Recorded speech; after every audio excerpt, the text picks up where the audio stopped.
माझी भूमिका मी 6 तारखेला स्पष्ट केलेली आहे. ही पोटनिवडणूक आहे. ही काही सार्वत्रिक निवडणूक नाहीये. त्यामुळे ह्या निवडणुकीने काय सरकारच्या अस्तित्वावरती काय एका आमदारांनी किंवा 2 आमदारांनी काय बदल होणार नाही. त्यामुळं वरच्या भूमिकेपेक्षा मतदारसंघातले जे काही स्थानिक विषय आहेत, ते विशेषतः तरुणांच्या बेरोजगारीचा विषय असेल, इथे MIDC व्हावी याबद्दल मी आग्रही मंत्र्यांकडे भूमिका मांडणी व्यक्त केली. आणि शेवटी माझ्या आमदारकीपेक्षा इथल्या तरुणांच्या हाताला कुठेतरी काम मिळणं असेल, इथल्या आमच्या ॲम्युनिशन पार्कला साठी शेतकरी विस्थापित न होणं असेल किंवा इथल्या सहकारी साखर कारखान्याला पुनरुज्जीवन त्याचं होणं, हे विषय जास्त महत्त्वाचे आजच्या घडीला मला वाटतात. कारण जरी मी आमदार झालो तरी विरोधी पक्षात किंवा सत्तेमध्ये सरकारमध्ये कुठला बदल होणार नाही. मग मतदारसंघातले प्रश्न हे त्यावेळेस जास्त मला महत्त्वाचे वाटले आणि मी 6 तारखेला माझी भूमिका स्पष्ट केलेली आहे. मी थांबणं आज खरं मोठा निर्णय माझ्यासाठी होता, आमच्या कार्यकर्त्यांसाठी देखील होता. कित्येक जण अजूनही नाराजी व्यक्त करतात. त्यामुळे अत्यंत मोठी भूमिका 6 तारखेला आपण ऑलरेडी घेतलेली आहे. आता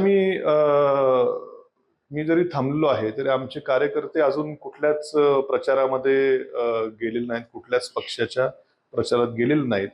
इथं गोविंदराव मोकाटे हे माझे तसे जुने सहकारी आहेत. रावसाहेब खिवरे हे आमचे महाविकास आघाडीतील एक घटक पक्षाचे नेते आहेत. त्यांनी देखील कायम आमचे मैत्रीचे संबंध आहेत.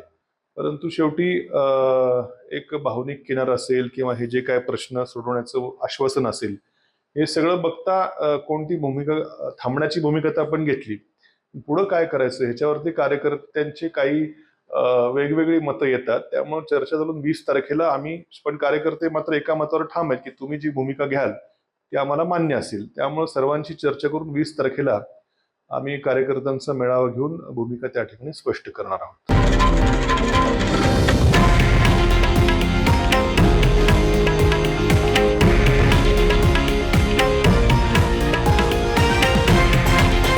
हे आहे देशातील नंबर 1 न्यूज नेटवर्क आणि आपण पाहत आहात TV9 मराठी, एकमेव.